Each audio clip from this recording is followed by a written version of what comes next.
Good morning, all of you. Yesterday, we read some terminology of accounting.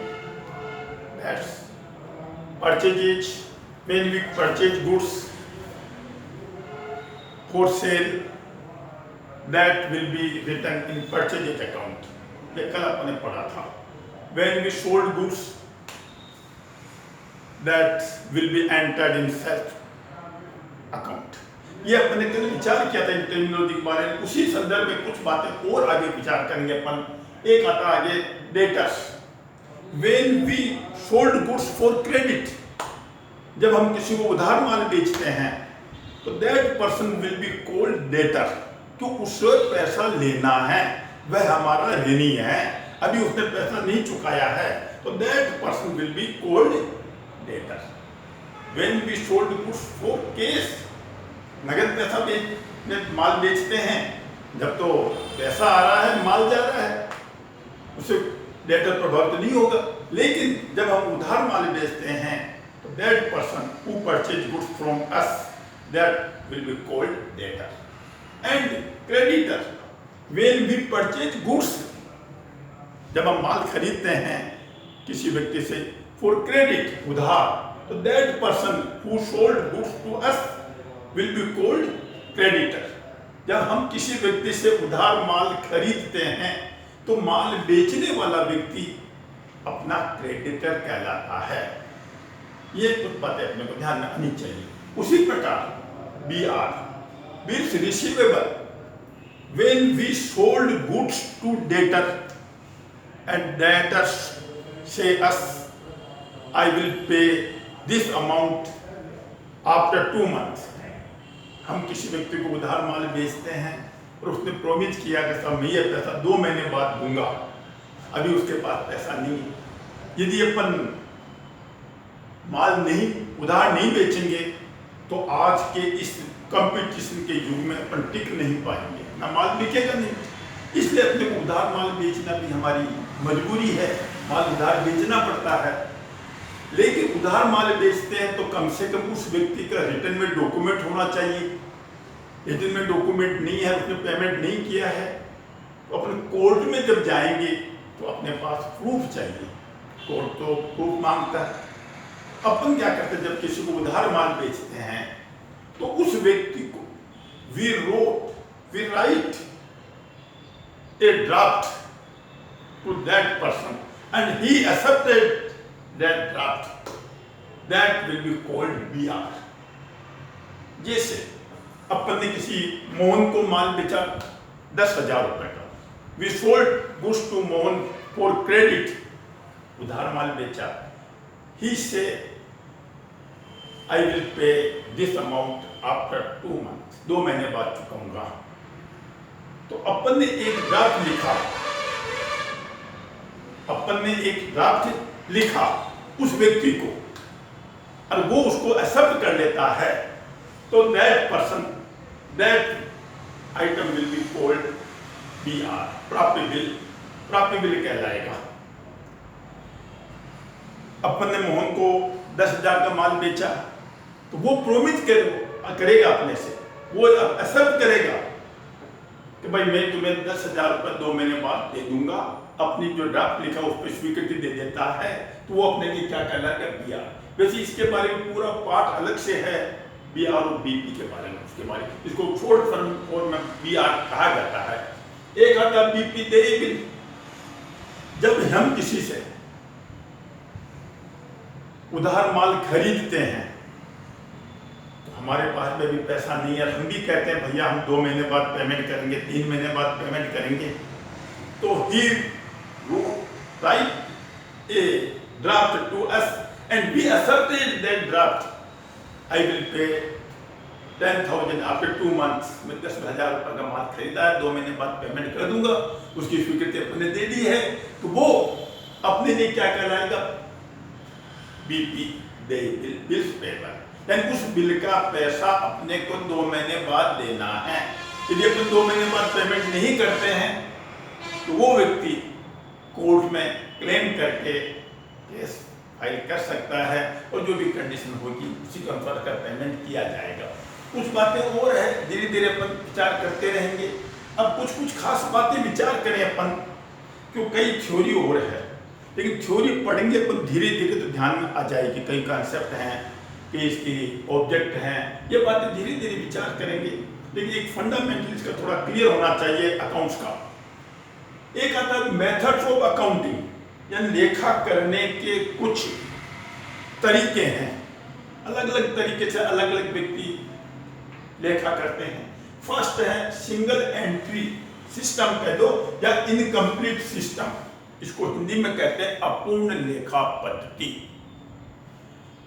जैसा कि आजकल छोटे दुकानदार, फुटकर व्यापारी, दूध वाले, पान वाले, ये दिन भर माल बेचते और खरीदते हैं, लेकिन इनका कोई अकाउंट मेंटेन नहीं करते हैं।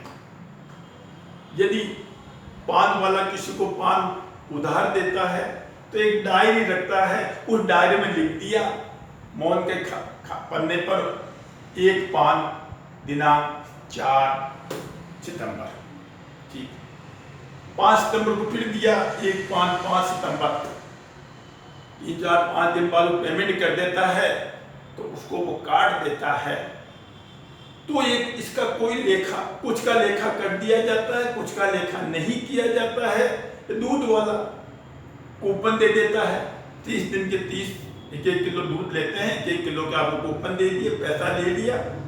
जितने दिन का आपको कूपन देकर पैसा ले लीजिए, दूध कूपन देकर पैसा दूध ले लीजिए आप, तो जितने दिन आपने दूध खरीदा उसका कूपन उसको दे दिए, बाकी कूपन आपके पास बचे, अगले महीने में काम आ जाते रहेंगे। तो दूध वाला भी इसका लेखा नहीं करता है। फुटकर व्यापारी भी दिन भर छोटे मोटे माल बेचते रहते हैं, इनका लेखा नहीं करते हैं, या कुछ का उधार माल बेचते उसका लेखा कर देते हैं, स्टॉक एंट्री कर देते कुछ की, तो उसको अपन कहते हैं सिंगल एंट्री या incomplete system of book keeping, incomplete system, अपूर्ण लेखा पद्धति। एक आता महाजनी सिस्टम ऑफ अकाउंटिंग। महाजन लोग अपना हिसाब किताब बहियों में रखते हैं, बहियों में सलवटें होती है, एक फोल्ड होता है, ऊपर लाल कवर चढ़ा रहता है, धागे से बंधी रहती है, उसको अपन महाजन लोग अपना हिसाब किताब बहियों में रखते हैं, तो उसको अपन कहते हैं महाजनी सिस्टम ऑफ बुक कीपिंग या महाजनी सिस्टम ऑफ अकाउंटिंग। और वैसे हमारे देश के अंदर महाजन लोग अपना हिसाब किताब इस महाजनी सिस्टम से ही रखते हैं, और यह भी महाजनी सिस्टम भी पूर्णतया मान्यता प्राप्त है, कानूनी रूप से मान्यता प्राप्त सिस्टम है। इसके द्वारा भी व्यापार के जो परिणाम होते हैं, लाभ हानि है, व्यापार की आर्थिक स्थिति है, इसके बारे में पूर्णतया जानकारी हो जाती है। अधिकांश व्यापारी ये अपनी क्षेत्रीय भाषा में इसके द्वारा हिसाब किताब लिखा जा सकता है। हिंदी में लिख दो, मारवाड़ी में, मेवाड़ी में, अब किसी भी बंगाली के अंदर जो भी भाषा, महाराष्ट्र की भाषा, अलग अलग भाषा के अंदर हिसाब किताब इसमें लिखा जाता है। इसको कहते हैं महाजनी सिस्टम ऑफ बुक कीपिंग या महाजनी सिस्टम ऑफ अकाउंटिंग। एक अपने आता है डबल एंट्री सिस्टम। मेन जो अपन पढ़ेंगे अकाउंट्स के अंदर वो आता है डबल एंट्री सिस्टम। इसको समझना बहुत जरूरी है। दोहरा लेखा पद्धति। दोहरा लेखा का मतलब ये नहीं कि दो जगह लेखा किया जाता है, नहीं। दोहरा लेखा का मतलब समझिए पूरा, किसी भी ट्रांजैक्शन में वे ट्रांजैक्शन जो व्यापार से रिलेटेड है, जैसा कि डेफिनेशन पढ़ा था, व्यापार से रिलेटेड जो ट्रांजैक्शन होते हैं और जिसको मेजरमेंट अपन मुद्रा में कर सकते हैं, उसका लेखा बही खाता में किया जाता है। तो दोहरा लेखा के अंदर किसी भी ट्रांजैक्शन में मिनिमम 2 अकाउंट इफेक्ट करते हैं, 2 खाते प्रभावित होते हैं। One account will be debited and another account will be credited. एक खाता जितनी राशि से डेबिट किया जाएगा उतनी ही राशि से दूसरे खाते को क्रेडिट किया जाएगा। इसको है दोहरा लेखा।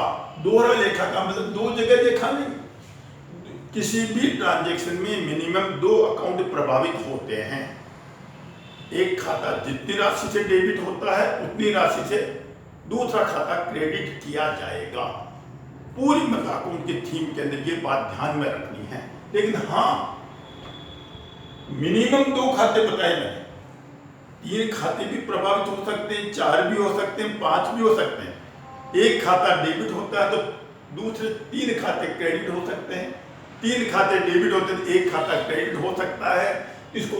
लेकिन दोनों पक्षों में जितनी राशि डेबिट पक्ष में लिखी जाती है उतनी राशि क्रेडिट पक्ष में लिखी जाती है।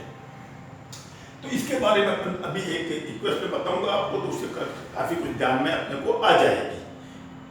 जर्नल पढ़ेंगे उस समय आपको रूल्स बताए जाएंगे, अकाउंट के बारे में चर्चा करेंगे, तो सारी बात धीरे धीरे समझ में आएगी। अभी अपन केवल फंडामेंटल चीज क्लियर कर रहे हैं, अकाउंट में क्या चीजें हैं, क्यों लिखते हैं, क्या है। हर क्षेत्र के अंदर अकाउंट्स का उपयोग बढ़ता जा रहा है। एक इसको देखिए पहले, एक इसके अंदर एक सिस्टम और है, ये जो अपने government organisation non trading concern है, स्कूल हैं, क्लब हैं, ये भी संस्थान भी अपना हिसाब किताब रखते हैं, लेकिन इनका हिसाब किताब लिखने का तरीका case system. Non trading concern जितने भी हैं, व्यापारिक, इनको अव्यापारिक संस्थान कहते हैं, गैर व्यापारिक संस्थान कहते हैं, वो भी अपना हिसाब किताब लिखते हैं, और वो सिस्टम आता है केस सिस्टम। इनके बारे में अलग से अपन चर्चा करेंगे। थोड़ा समझिए अकाउंट के बारे में। अकाउंटिंग इक्वेशन, इस इक्वेशन को समझना बहुत जरूरी होता है। Assets is equal to capital plus liability. Assets हमेशा कैपिटल और लायबिलिटी के बराबर होती है, या assets minus liabilities is equal to capital. Assets में से लायबिलिटी घटा दो तो क्या आ जाएगी, कैपिटल आ जाएगी, या एसेट्स में से कैपिटल घटा दीजिए लायबिलिटी आ जाएगी, एसेट लायबिलिटी घटा दो कैपिटल आ जाएगी। ये इक्वेशन हमेशा हर ट्रांजैक्शन के बाद इसका अपन बैलेंस निकालेंगे तो समान चलेगी, जितनी एसेट्स होगी उतनी ही लायबिलिटीज होगी। जैसे उदाहरण के लिए मैं एक आपको बता दूं, अभी इसको डबल एंट्री सिस्टम वहां ध्यान में आ जाएगा। यह है पहला ट्रांजैक्शन आपने देखा,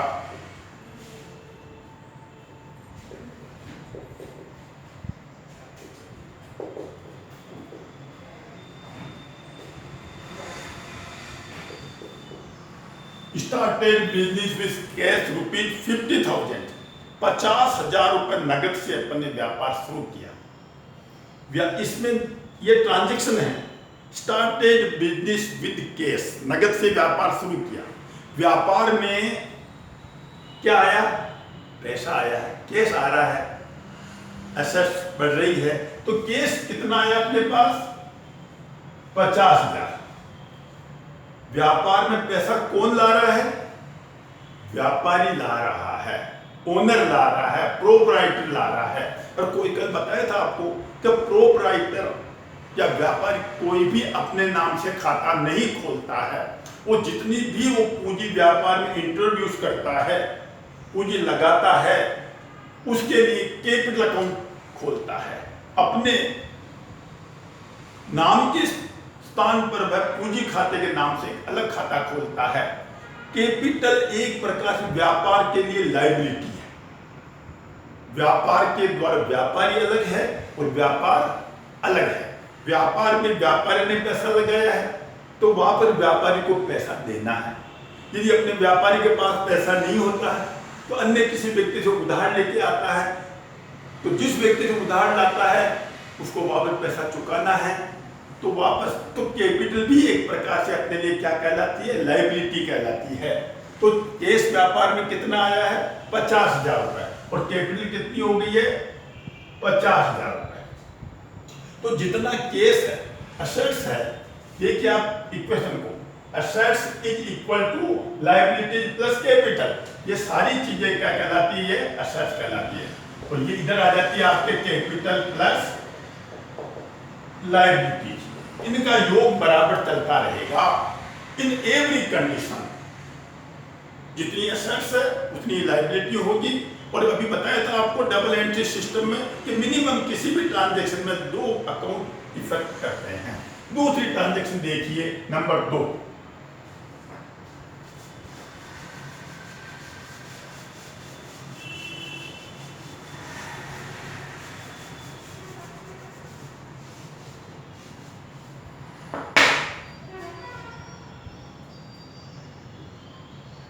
गुड्स परचेज ₹20,000, 20,000 रुपए का अपन ने माल खरीदा, तो कुछ नहीं कहा नगद खरीदा या उधार।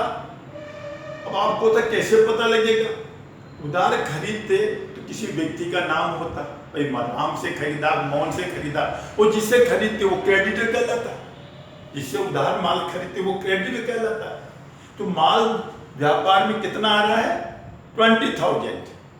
क्या जा रहा है? केस होकर जा रही है। तो यहां पर 20,000 रुपये क्या हो गया आपके? केस कम हो गया है। और गुड्स कितना बढ़ गया है? 20,000 गुड्स बढ़ गया है। गुड्स परचेज फॉर केस ₹20,000, तो 20,000 का माल खरीदा तो केस कम हो गया। कम हो जाने पर कोष्टक में लिख दीजिए, आप माइनस करने की जरूरत नहीं है, 20,000 अपने को कम करने हैं और 20,000 गुड्स में बढ़ाने हैं। इधर कोई खाता प्रभावित नहीं हुआ है। एवरी ट्रांजैक्शन के बाद में अपने इसका बैलेंस निकालेंगे। बैलेंस निकाल दीजिए आप। इधर का केस कितना रह गया आपका? 30,000। स्टॉक हो गया, गुड्स हो गया आपका 20,000 और इधर कैपिटल चल रही है आपकी 50,000। इट मीन्स एसेट्स और लायबिलिटी का बैलेंस बराबर आ रहा है। नेक्स्ट अपन विचार करें,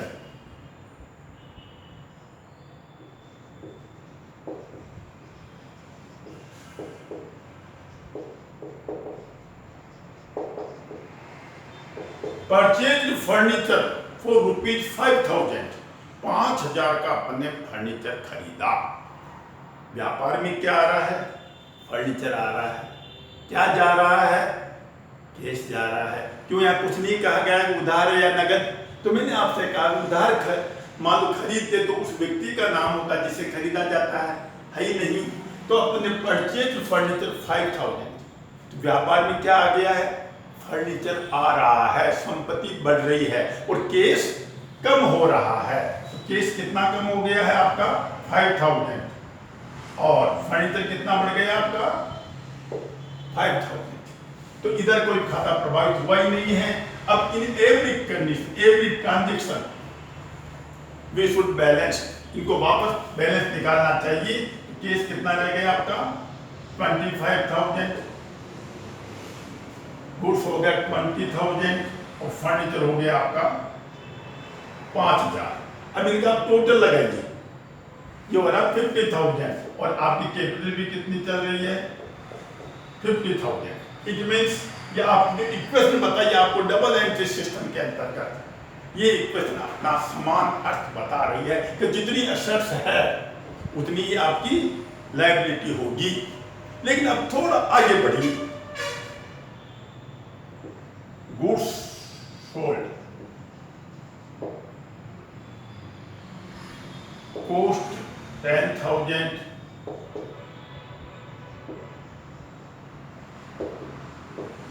सेलिंग प्राइस 15,000। अपन ने माल बेचा, अब कुछ नहीं लिखा, इसका मतलब केस बेचा, केस ट्रांजैक्शन है। नगद माल बेचा, क्या आ रहा आपके पास? पैसा आ रहा है। क्या जा रहा है? माल जा रहा है। माल कितना गया? कॉस्ट कितनी? 10,000 की। सेल कितने में किया था? 15,000 में। तो 5,000 का क्या हो गया है? प्रॉफिट। व्यापारी लाभ कमाता है और लाभ कमाने से पूंजी बढ़ती है। लाभ कमाने से पूंजी बढ़ती है। पूंजी में जुड़ता लाभ, क्योंकि व्यापारी का खाता पूंजी खाता है। तो यहां पर गुड्स कितना कम हो जाएगा? और गुड्स सोल्ड 10,000, 10,000 का माल बेचा। सेलिंग प्राइस कितनी? 15,000। केस कितना आया है? नगद बेचा है। केस कितना बढ़ गया है 15,000। गुड्स कितना कम हुआ, कॉस्ट प्राइस देखिए आप 10,000, 10,000 का माल कम हो गया है। और अन्य खाता इधर कोई प्रभावित है ही नहीं है। 15,000 में माल बेचा, केस 15,000 आया था, 10,000 आपका गुड्स व्यापार से गया था। और इधर कैपिटल में क्या बढ़ेगा, 5,000 का आपका लाभ बढ़ जाएगा। क्यों, 10,000 का माल 15,000 में उसने बेचा है, तो 5,000 से कैपिटल में वृद्धि होगी, तो कैपिटल में इसको ऐड कर दिया जाएगा। प्लस लगा सकते हैं, नहीं लगावे तो माइनस के लिए कॉस्ट लगाते हैं। यहाँ आ जाएगा केस आपका 40,000, गुड्स हो गया आपका 10,000 और फर्नीचर चल रहा आपका 5,000 रुपये स्टोरी, फर्नीचर आपका 5,000 का, और इधर का योग हो गया आपका 50,000 का। अब देखिए टोटल लगाइए इक्वेशन आपके चलिए 40,000 का केस है, गुड्स आपका 10,000 का है, फर्नीचर आपका 5 का है, टोटल आपकी एसेट्स हो गई 55,000 और कैपिटल भी कितनी हो गई आपकी 55,000। यानी इन every condition after every transaction assets and liabilities and capital will be equal. इसको कहते हैं अकाउंटिंग इक्वेशन। तो हर एक परिस्थिति में अपन जब बुक कीपर पढ़ेंगे, अकाउंट्स जर्नल एंट्रीज करेंगे, तो वहाँ ये बातें ध्यान में रखनी चाहिए। इनके बारे में नेक्स्ट में चर्चा, केवल अभी आपको फंडामेंटल क्लियर किए हैं। अब जैसे नेक्स्ट में आता है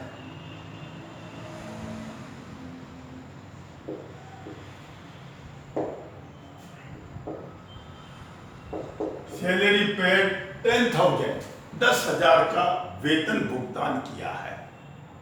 वेतन अपने लिए व्यापार के लिए खर्चा है, खर्चे से हानि होती है, पूंजी में कमी आएगी, तो 10,000 की पूंजी कम हो जाएगी। और यहाँ से केस कितना गया है, 10,000 रुपये केस गया है, तो केस में आपकी कितनी कमी हो जाएगी, 10,000 की केस में कमी हो जाएगी। और 10,000 का वेतन चुकाया है, वेतन आपके लिए खर्चा है, हानि है, तो यहाँ पर पूंजी भी कितनी कम हो जाएगी आपकी, 10,000 पूंजी भी कम हो जाएगी। तो अब यहाँ पर नया जो इक्वेशन बना है उसके बारे में विचार कीजिए। यहाँ पर केस कितना रह गया आपका 30,000, गुड्स आपका 10,000 चल रहा है, 5,000 का आपका फर्नीचर है, इधर का योग आ रहा है आपका 45,000 और कैपिटल आपकी कितनी हो जाती है 45,000। इट मीन्स आपकी इक्वेशन जो है एवरी ट्रांजैक्शन के बाद में बराबर चलती रहेगी। ये बराबर नहीं आती, इसका मतलब कहीं न कहीं अपन गलती कर रहे हैं। एक और देखिए आगे, नेक्स्ट आता है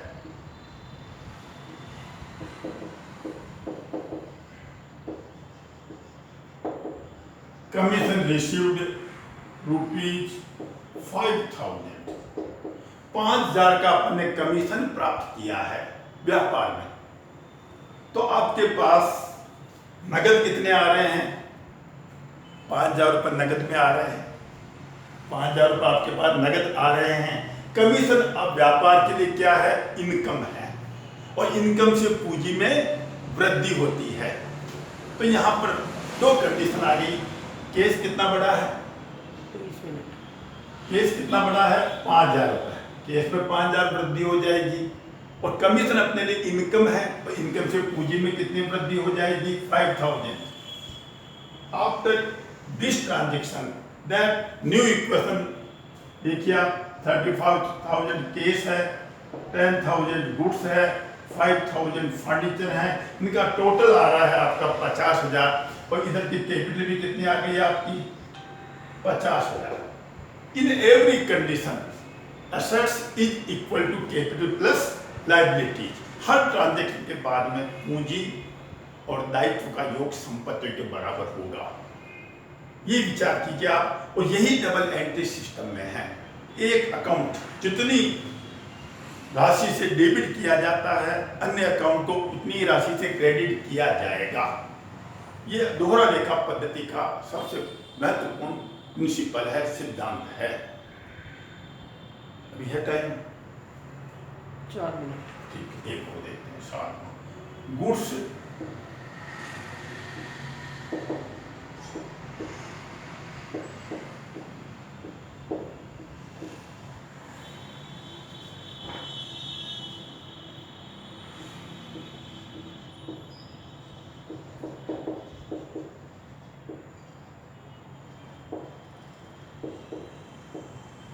गुड्स विड्रॉन बाय प्रोप्राइटर ₹7,000। व्यापारी ने 7,000 का रुपए का माल निकाला और व्यापारी घर पे जब माल ले जाता है तो उसी राशि पर, उसी कॉस्ट पर ले जाता है जिस कॉस्ट पे माल व्यापार में परचेज किया, उसमें लाभ नहीं लेता है। जब माल कितना गया है 7,000 का, कौन ले जा रहा है? व्यापारी। और व्यापारी का खाता कौन सा है? Capital account. व्यापारी जब व्यापार से आहरण करता है, व्यापार से कोई माल निकालता है, रुपए निकालता है, तो उसके एक नया खाता बताया था मैंने आपको पिछले टाइम पे, ड्राइंग्स।